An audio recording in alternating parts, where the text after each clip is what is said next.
Okay. Good evening. This is Congregation L'Dor Va-Dor, and this is our monthly program called Parson to Parson, Rabbi Sam Silver Controversial Issues Forum. And with us, we have Rabbi Barry Silver and Pastor Fritz Achtenkamp. Take it away, gentlemen, for an interesting discussion tonight. Well, thank you so much, Sharon. I can't claim originality for the title, Parson to Parson. That was dreamed up by my dad, Rabbi Sam Silver. He was a great believer in ecumenical activity and harmony, and he did a lot of work with different religions. And so we're following in his footsteps here with a wonderful, wonderful pastor who has so much to say on many interesting topics. And what I like most about Fritz is that he's very outspoken, speaks his mind, not intimidated by political correctness. And so we have a couple of controversial topics here tonight, and I'm curious to get his take on it. We're going to talk about the issue of gun violence and Nicholas Cruz and his sentencing. And then we're also going to talk about anti-Semitism and the former president's comments, his most recent offensive, ignorant comments about Jewish people. We're going to talk about that as well. So maybe we'll start out with that, if you don't mind, Fritz. I believe he said that the Jewish people need to get their act together, or there might not be an Israel anymore. We can add that to his other comments about Jews being disloyal if they don't support him. We can add that to his saying that there's good people on both sides in Charlottesville, when one of the sides was saying Jews will not replace us. We can add that to his comments about Jewish people referring to Israel. He referred to Israel as your country in a meeting with a lot of Jewish people. And he also said something which is probably the most offensive of all. He said something like, hey, you Jewish people should like me. I make a lot of money. And just some really outrageous comments that he makes. And what's surprising, well, not really surprising, but I guess just disappointing, is the number of Jewish people who go along with all of this nonsense merely because they think he's good for Israel, especially among the conservative and the Orthodox Jews. They put up with all of it, and they are completely in his camp. And they not only put up with his offensive comments about Jews, but his horrible comments about everybody else and his climate denial and everything, because he throws a few crumbs towards Israel. Fritz, let's get your take on it, and then you kind of got my take already, but tell me what you think about his latest outrage. Well, it certainly reveals his ignorance of so much. And just as he's not aware that there are Christians who have different opinions about things, he's not aware that there are Jews who have different opinions about things. And the only ones that he seems to approve of are those that align up with his thinking. But I'm surprised that with Jews in his family, why he isn't more aware of Judaism as a whole instead of a particular segment of Judaism. Not sure why that is. And I don't know why he has to continue to, as I said earlier, make the hole deeper and deeper that he climbs down into, revealing how little he understands about what's going on in the world. Well, his family apparently is of the Orthodox bent. Are they really? I just never imagined that. Well, I don't think they're actually practicing, but I think that the type of Judaism that they don't practice is a Orthodox or conservative type of Judaism, which tends to align with Trump. And so his understanding of Judaism is completely opposite to what Jews actually stand for, which is giving to the poor, having compassion for others, loving the immigrant, love the immigrant as yourself, and seeking peace and justice and kindness. I mean, all the Jewish ideals he actually is dead set against. He also says something that's highly offensive in referring to himself as the king of the Jews. He sent out a tweet that he had received and broadcast it to everybody, referring to him as the king of the Jews. He sees Judaism through a Christian lens, And he has the chutzpah and the audacity to tell Jewish people what they should think about Israel and how they should feel, and that if they're not loyal to him, then they're not really loyal to Judaism itself. So the offenses that he commits are widespread. He also seems to espouse the fundamentalist Christian view, which regards Judaism not as a separate and independent religion, but just as a precursor to Christianity. And so he doesn't really do anything to stand up for the rights of Jews. His appointing people on the Supreme Court who violate Jewish law and make Judaism a criminal offense, because if we practice Judaism according to Jewish law, when it comes to abortion, we could be arrested or fined in Florida and throughout many states in the country. He's the one who set that up. He's the one who put people on the Supreme Court who are going to disregard Jewish law. And he's the one who has debauched every woman he's ever touched, including Lady Justice and Mother Earth. Oh, I like that. I like that. I thought you would. So now we have a situation where the planet is being debauched by him, and the judicial system is. And the judicial system in Florida, now we don't even get a hearing now. I was going to ask you where this is right now. Incredibly, after 4 months, we can't even get the right to be heard, to even present our case in court.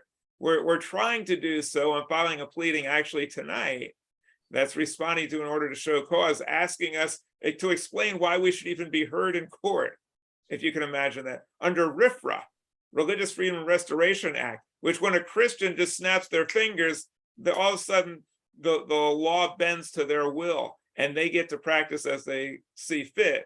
When Jewish people try to invoke it, we don't even get a hearing.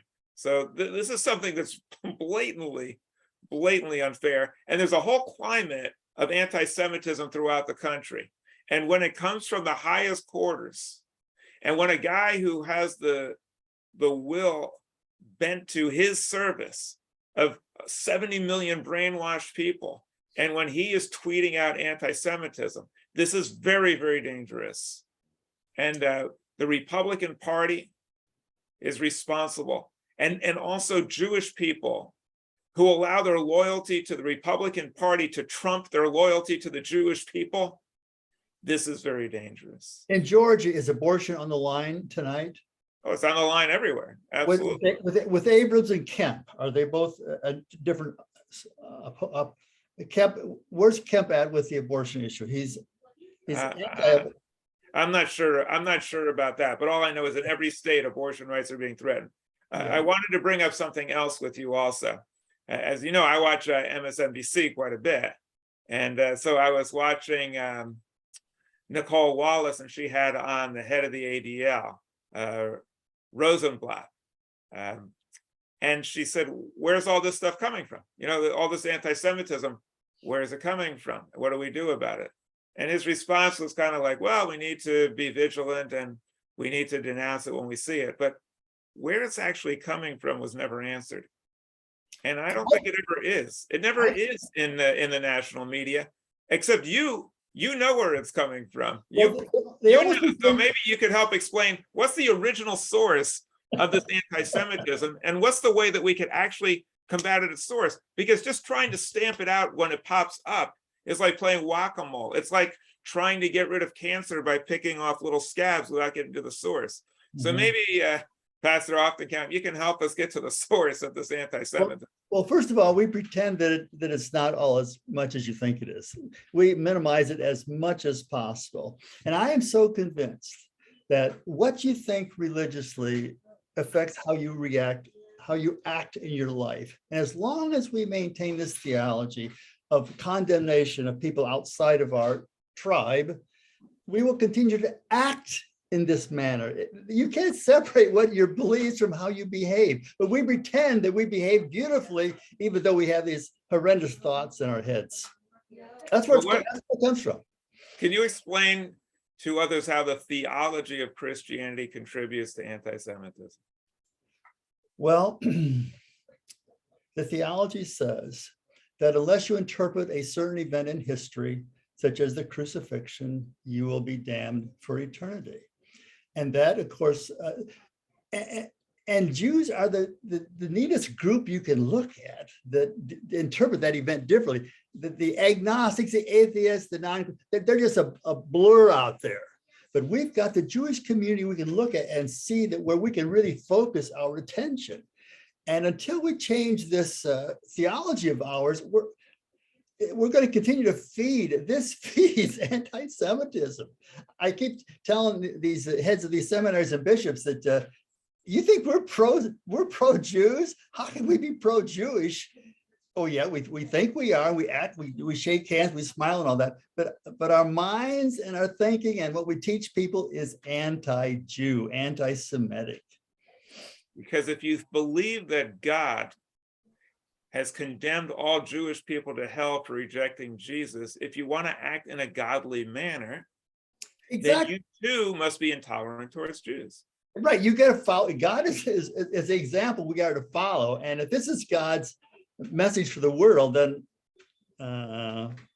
we follow along.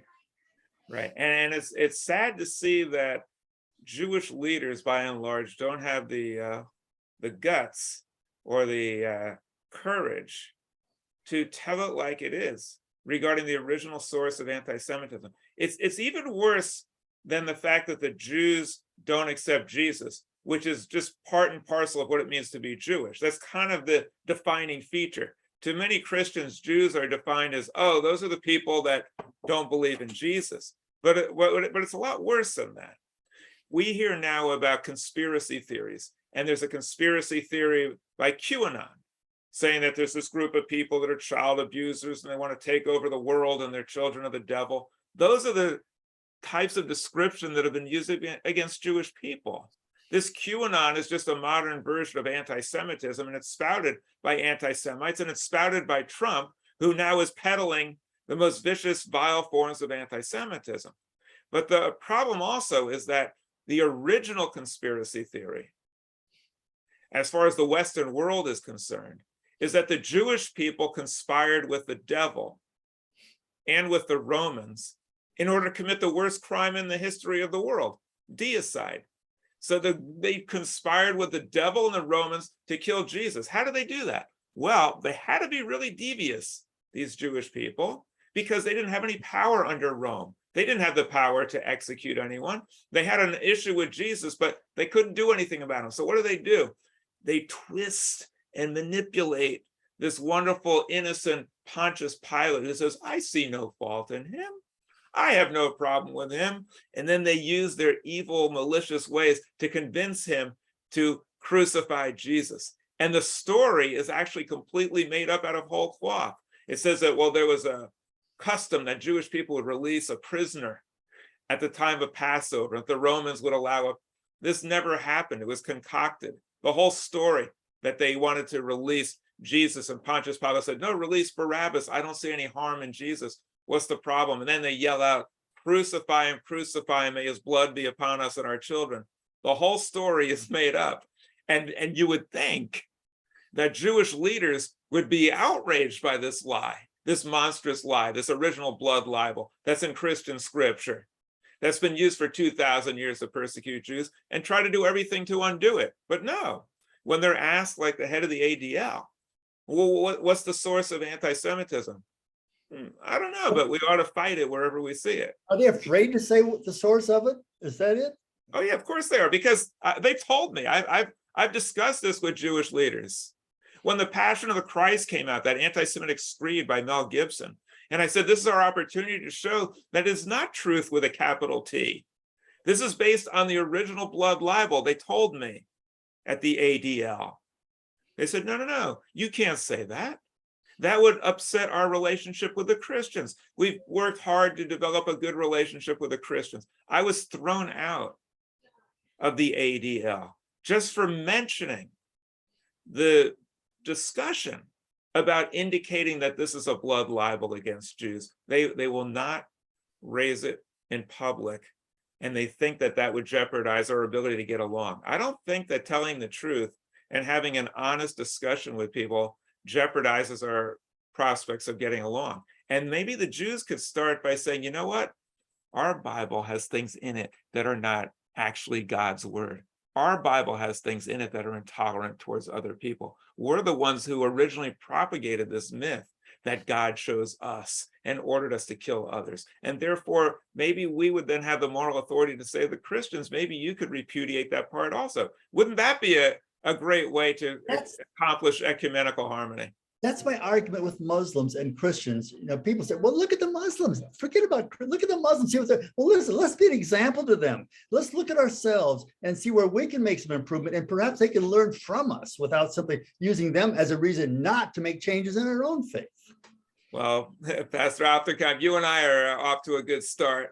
And we're part of the Temple of Understanding, which has been founded in Palm Beach County. It's now incorporated. And we have a lot of good Muslim friends in the area also. And I'm hoping that the three Abrahamic faiths can work together to start a transformation of religion, not only to build bridges instead of walls of separation, but also for us all to work together to protect our planet and to speak out against the most horrific crime against the Creator that you can imagine, climate change and the assault against our planet. So I think that would be a good thing for us to work on in this new, it's a new Jewish year now. We just had the high holidays, so it's a good way to get started.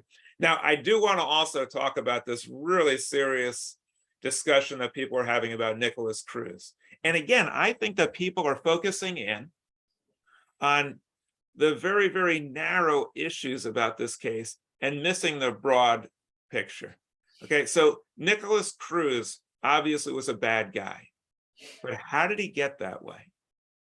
What are you? I'd like to hear your thoughts on that. How is it that our society is producing somebody like this? Well, first of all, I'm a strong believer that from the womb on, every experience we have brings us to where we are today. And who knows what experiences Nicholas Cruz has had since the womb to this day that brought him to the point that he would do such a horrendous thing.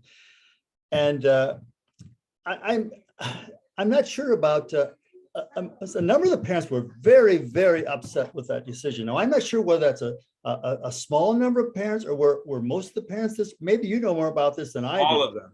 All of them, as far as I know. All of them were very, very angry about this decision. And so we have to look at why do we make a decision to kill a human being? What is it within us that makes us say this is the just way of dealing with this situation? What is it that is it a need that we have? Where does this come from? This need for to destroy another life in spite of the ones that have already, in addition to all the ones that have already been taken? Well, as a lawyer, I can tell you that the criminal justice system practices a form of punishment that's supposed to serve various ends. One is justice, one is retribution, one is deterrence, and for many people, it's a form of revenge. And I think revenge is not a good way to carry out our legal system. It should be based on other principles. I did not hear anything about how you might possibly help this person. No, I didn't hear that either. And I didn't hear any discussion about how did he get that way, which I wanted to discuss with you. You say, well, we don't really know what happened to him from the womb on. But one thing we do know is that his generation has been steeped in vicious, vile, vulgar. Absolutely. They watch more episodes of violence than we can imagine. But social scientists have discovered when you watch violence, it tends to make you more violent. They did studies where people watch a violent movie and then a peaceful one, and afterwards they're more aggressive. But they found out something else. When you participate in violence, even if it's fictitious, when you are actively involved in perpetrating violence, even if it's in a game, you become even more likely to carry out violence. And they found out something else. When you're rewarded for how many people you can kill, like the more people you kill, the more points you get. Yes. It's even more addictive. You become even more violent. And they found out something else. They also found out that when you start watching this stuff all the time, initially you get a thrill, some type of thrill by the violence, but then you get desensitized. And then the only way to recapture the original thrill is by doing it in real life, very often upon animals. And then after you build up an intolerance to that upon people, it's a progression. Does everybody follow that progression? No, maybe 1 out of 1 million. But if you have 100 million kids watching this, and 1 in 1 million is going to act on it, then you got mass shootings going on all the time. It's like a drug. You develop a tolerance for it, and you need more and more of it as time goes along. Right. And where's the judgment of our society? You know, there was a famous case dealing with the Jewish mayor, Fiorello LaGuardia. So they brought to him this guy who had stolen a loaf of bread. So he said to the guy, "Why did you steal a loaf of bread?" And he said, "I didn't have any food to feed my family, and I needed the bread to provide food for my children." So LaGuardia says, I find everyone in this courtroom to be guilty for living in a society where a man has to steal a loaf of bread to feed his children. And I'm kind of reminded about that. My dad used to tell me that story. I'm reminded about that because I think we should find society guilty for producing children that are exposed to so much violence and have such ready access to assault weapons, where killing is seen as thrilling, where to maim is a game. It's just a wash in violence. And we as a society need to address that in addition to every little episode or every episode that happens. As far as I'm concerned with Nicholas Cruz, I do believe, I have no problem with the death penalty in certain cases. And I would say this, in his case, there are many egregious factors. The number of people killed, the cold-heartedness of it, the premeditation of it, all of those factors weigh heavily against him. But what I didn't hear discussed by the families or others is the mitigating factors, and that is his state of mind. This was a guy, apparently, whose mind was destroyed by video games, by access to violence, and by being constantly humiliated and demeaned in a society where we tend to praise people who are popular and go after people who are different. You know, when he committed that violent act, many, many, many people at the school at Marjorie Stoneman Douglas, they said, "Oh, we're not surprised. We thought he would probably do something like that."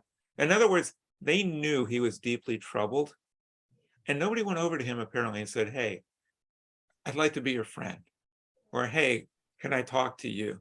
Apparently the culture was just such that he was left to stew and to be isolated and to be bullied over the internet and to made to feel horrible. We need to create a culture where people reach out to people like that. You know, they say, see something, say something. I hope that our young people, when they see someone like that who's troubled and is being picked on, I hope that they'll say something. Maybe they'll say hello. Maybe they'll say, "How you doing?" Maybe they'll come over and talk to the person. And maybe instead of going along with all of this ostracism and making fun of somebody, maybe they'll challenge them and say, "That's not right." And I think that our religious leaders have an obligation to lead the way in trying to transform society. These parents would say, "Well, it wasn't your kid that was killed." Right. Right. It wasn't. But that should perhaps make them even more sensitive to the problem at hand and try to make sure that it doesn't happen again. Because executing Nicholas Cruz or not isn't really going to matter too much. It's not going to be a deterrent. He might be made a martyr. Being put in jail for life and probably killed by other inmates is a lot worse fate than being executed. But what the people who are closest to this issue should do, and many of them have been doing it, they've been pretty active in trying to prevent assault weapons from being available all over the country. But we also need to try to look at our society and how young people are dealing with each other and older people, and try to transform society so that we don't breed people who want to And the internet, one of the negatives is it creates isolationism with kids. They isolate themselves often with the activities on the internet or the whatever. Yeah, and in the old days when they used to make fun of people at school. Now it's 24/7. Now they can make fun of people on the internet, and there's very little you can do to undo it. And the harm is there permanently. It's much worse than it used to be. Yeah, bullying is so much easier now. Yeah, it's a really big problem with girls also, where they make fun of somebody what they look like or being overweight, and then they send this around to hundreds of people, and then that person has to go to school knowing that they've said this. We should monitor much more closely the internet and what we allow on it. I don't think that this type of mockery of people should be permitted on the internet. I think there should be regulations because it's deadly. It leads to death. It leads to shame. It is. Yeah, absolutely.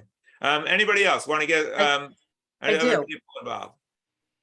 What you were saying earlier about people befriending a person like that, there's a Broadway show called Evan Hansen, and it was exactly about this. It was a troubled young man who was depressed, and he had a lot of trouble, and another kid in the school tried to reach out to him.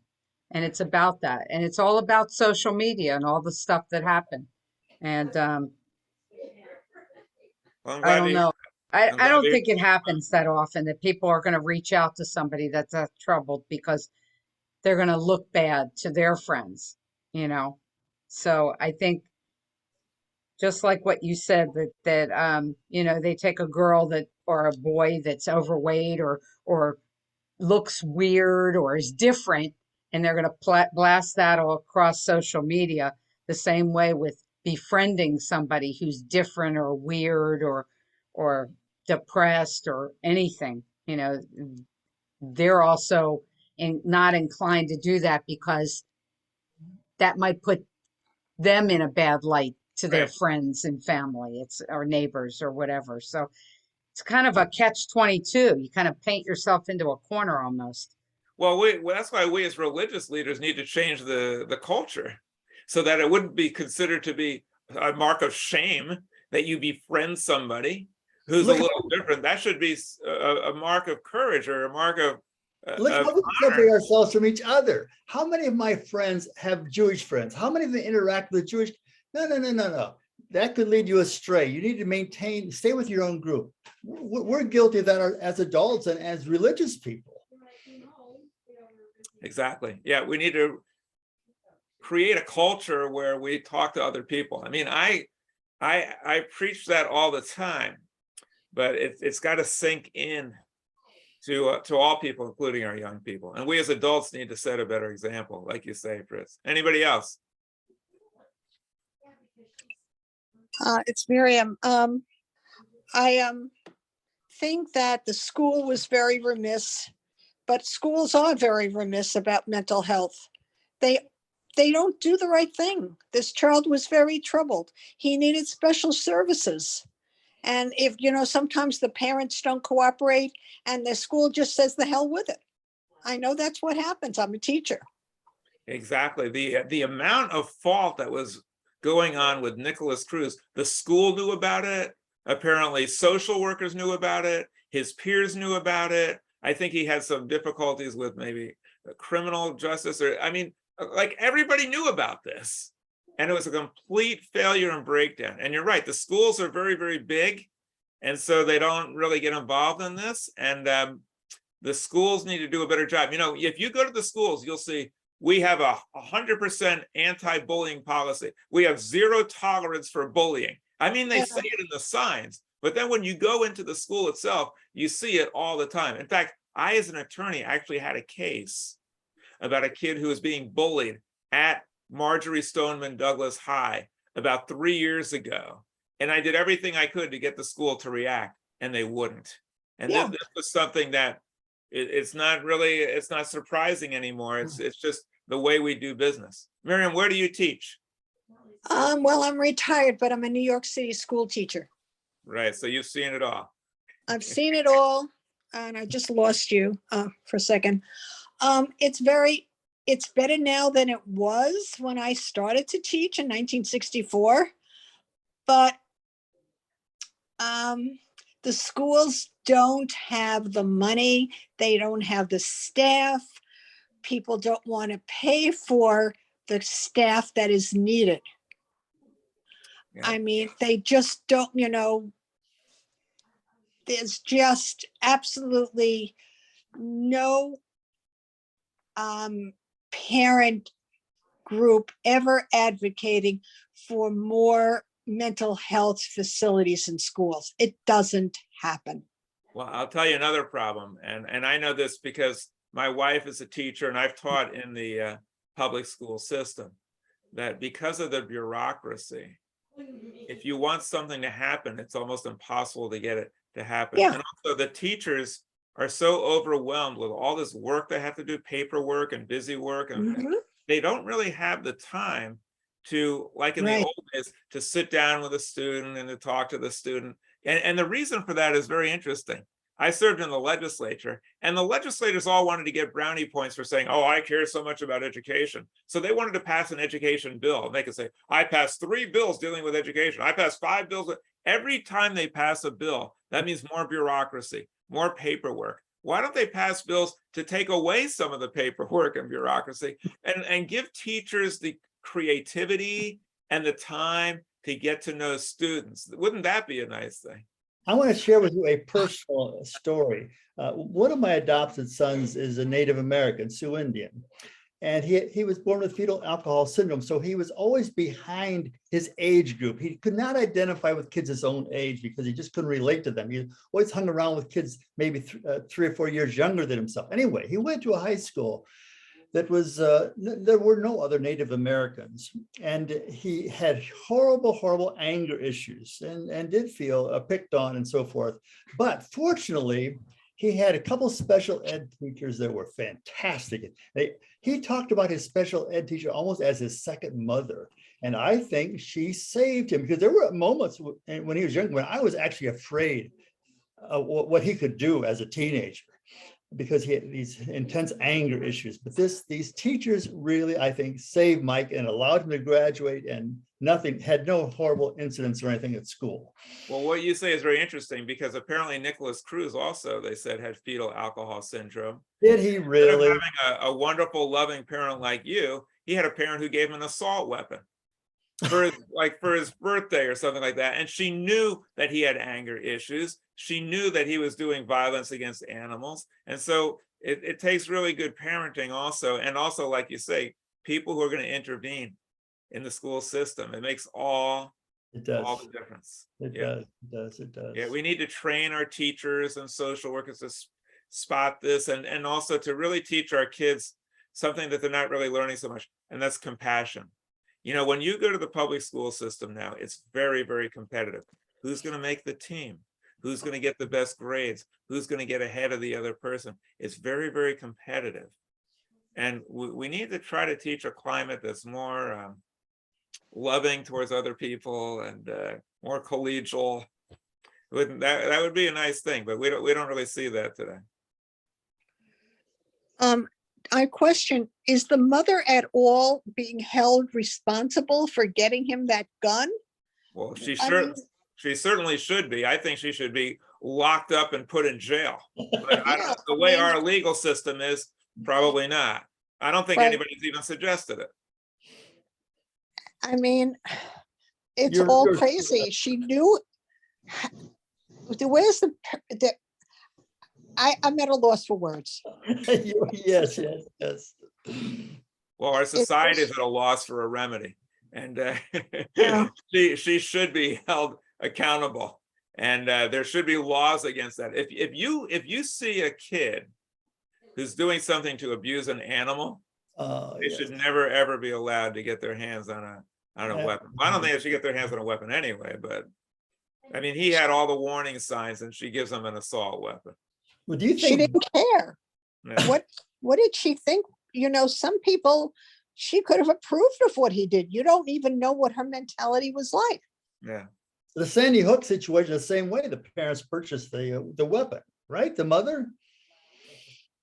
It's part of their culture. Do you think Biden claims he's going to get rid of the assault weapons? Do you think he'll do that? Well, I think he took a step forward, but that'll depend in November. If we can elect people who actually believe in protecting kids more than protecting the interests of the NRA, then yeah, we could. But he won't be able to do it with a Republican Congress. It's not going to happen. So that's why it's important for everybody to get out and exercise your right to vote for people who are going to protect children and protect the planet.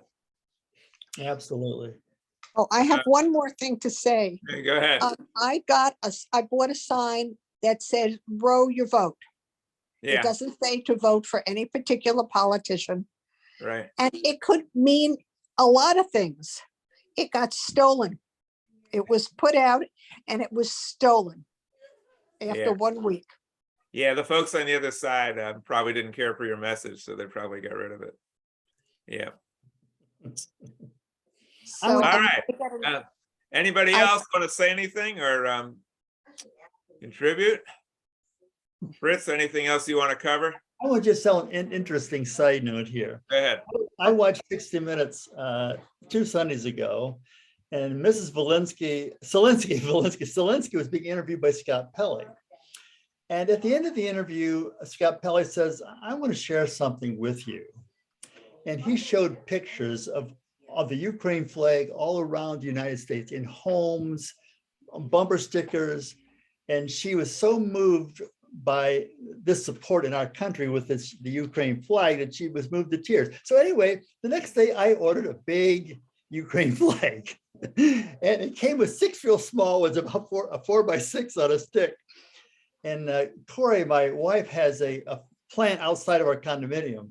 And so this little flag fits so well with the flowers she had. The colors really blended in. Well, the next day, I found that flag in the trash. I took it out of the trash. I put it back where it was with the flowers.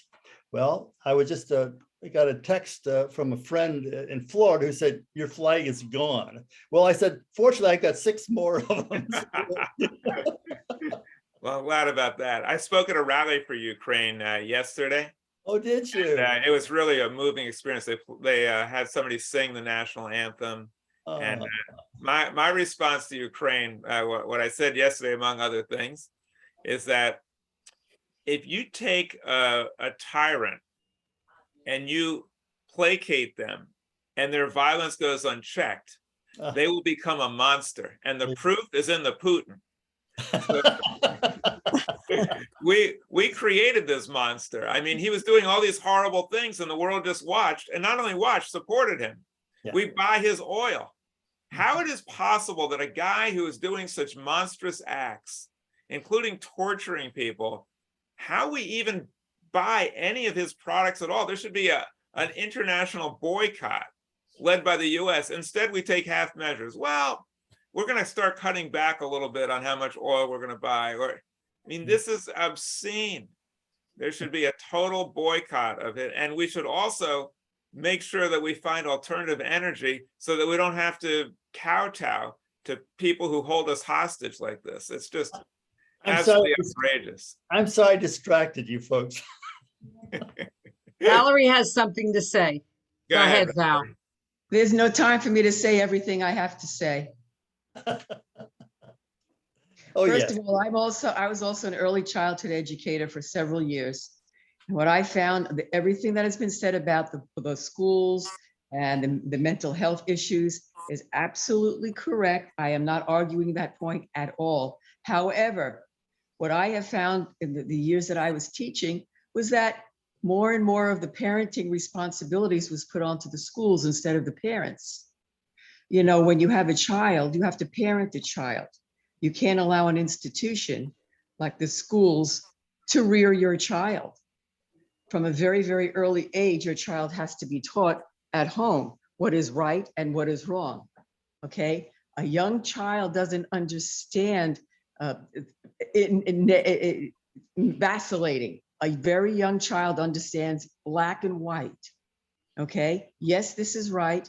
No, this is wrong. And parents now are so busy being their child's friend and sloughing off the parenting responsibilities to the school that a lot of that is being lost in the very, very early stages of a child's life when their brains are developing. I had an incident where I had a 4-year-old in one of my classes who had a 12-year-old brother. And the parents didn't think anything about letting this 4-year-old child watch a program, a video called Halo, which was a very violent video. It was, now the 12-year-old knew the difference between the fact that it was reality and it wasn't. But this 4-year-old thought that that program was reality.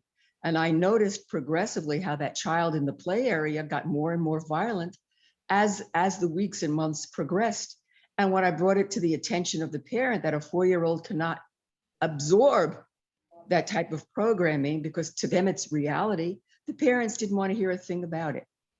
So, you know, and that's just one instance. And I'm just You're right, but guess what? The 12-year-old was also being warped and had his mind absolutely shaped by violence also. It's not like he's some big mature guy who's going to watch this and not. Absolutely. You're right. The two of them. Absolutely. But the brain development as a 4-year-old, that's all they understand. Whereas a 12-year-old, and I'm not condoning that at all because I would not allow my child to do that. But I'm not condoning that.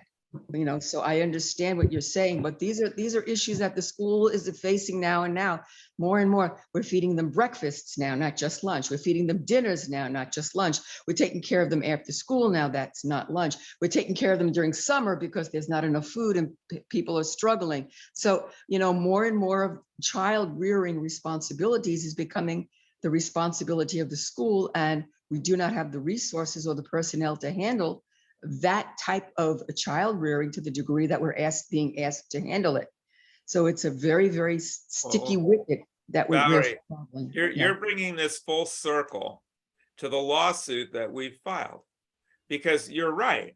The parents need to be the ones who are going to guide and mold and shape the kids, but we're still living, some of us, in like an Ozzie and Harriet world where you have two parents and they're, you know, they come home at the end of the day and they have dinner together. We're now telling people that you're going to become a parent whether you want to or not, whether you're equipped to do it or not. And who is going to teach these kids right from wrong? These teenagers, they don't know right from wrong either. Half the people who are becoming parents have no business being parents, but we're telling them, oh yeah, just go ahead and have sex and now you qualify to become a parent, like it or not. So we're creating a situation where people who are totally ill-equipped to have kids, and they know they are being forced to have kids, and then they send them into the school. And then you're right, Valerie. Now the school has to do the job of the parents and very often counteract the malevolent influence of the parents, and it's a prescription for disaster.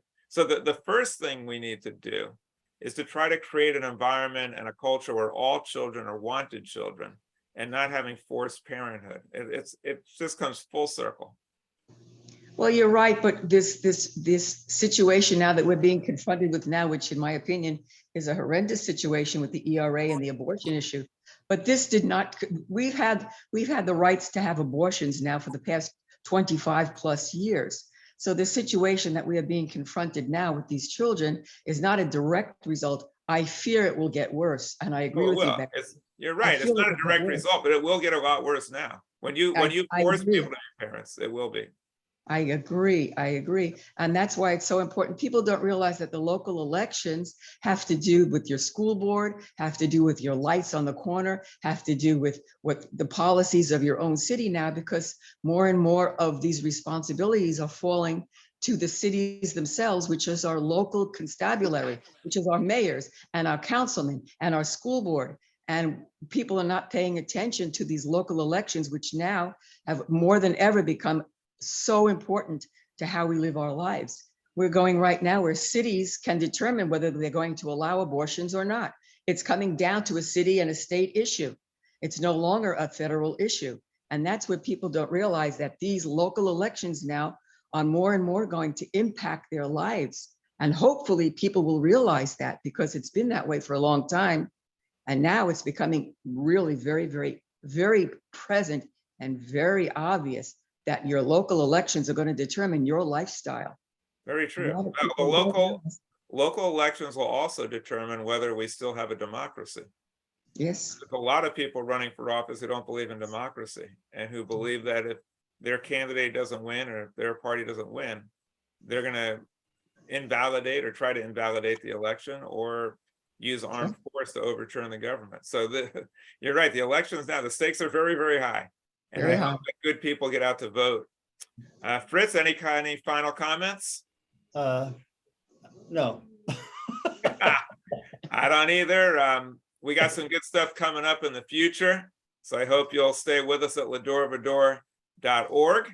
And thank you everybody for joining us. And thank you very much, Sharon, for putting all this together. Yes. Really appreciate it. Thank you Thank you so both. much. Thank you. Thank you. Take care.